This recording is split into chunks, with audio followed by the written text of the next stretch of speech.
if you want to record sounds on Google Pixel 10 Pro, what you can do is go to the app drawer and then look for the Recorder app. It should be pre-installed, it is an app by Google. And if you open it for the first time, you might be asked to, for example, to agree to backups, to grant some permissions, and so on and so forth. So you can choose options as they appear on the screen. Of course, in terms of permissions, you probably want to grant all of them for the app. And then once you see this menu, you should be able to press on this red button in order to start creating your voice memo.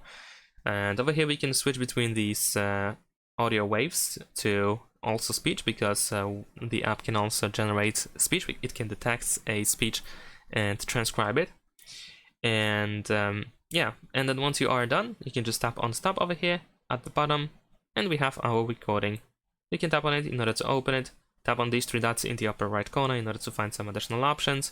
And if while recording an audio you decide to, for example, dismiss the audio, if you want to delete it, if you don't want to save it, you can tap on this trash icon in the upper right corner. There we go. And that's pretty much it. Thanks for watching, leave a like and subscribe.